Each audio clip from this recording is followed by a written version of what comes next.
நேயர் அனைவருக்கும் இனிய காலை வணக்கம். என் பெயர் இளங்கோ ஜோதிடர்.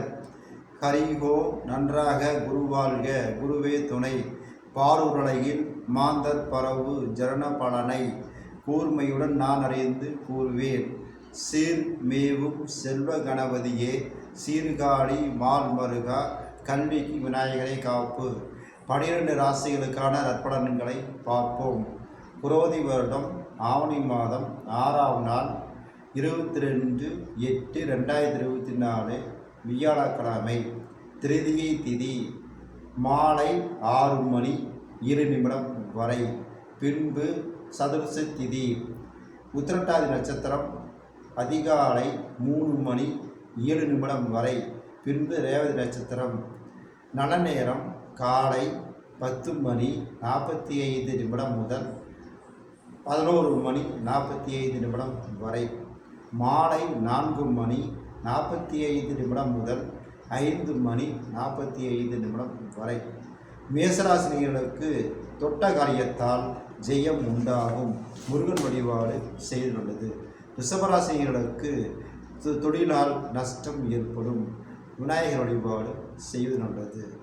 மிதுனராசினியர்களுக்கு உற்றார் உறவினர்கள் மற்றும் நண்பர்களால் ஆதரவு கிடைக்கும். பெருமாள் வழிபாடு செய்து நல்லது. கடகராசிகளுக்கு பொறுமையுடன் இருந்தால் அமைதி கிடைக்கும். அம்மன் வழிபாடு செய்து நல்லது. சிம்மராசிகளுக்கு பண வரவால் தேவைகள் பூர்த்தியாகும். லட்சுமி வழிபாடு செய்து நல்லது. கன்னிராசிகளுக்கு முன்கோபத்தால் உடல்நிலை பாதிக்கும்.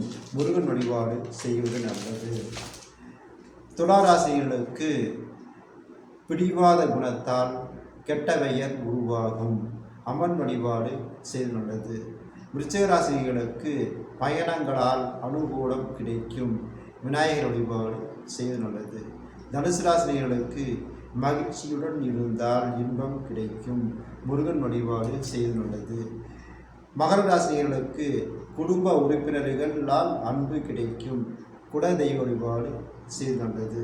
கும்பராசிகளுக்கு முயற்சியால் வாழ்வில் மேன்மை உண்டாகும். குரு வழிபாடு செய்து நல்லது. மீனராசிகளுக்கு தன் முயற்சியால் வெற்றி வாய்ப்புகள் தன்னை தேடி வரும். சிவன் வழிபாடு செய்து நல்லது. 12 ராசி நற்பலன்களை பார்த்தோம். எனது வீடியோவை பிடித்து லைக் பண்ணுங்கள், ஷேர் பண்ணுங்கள், சப்ஸ்கிரைப் பண்ணுங்கள். மீண்டும் சந்திப்போம். வணக்கம்.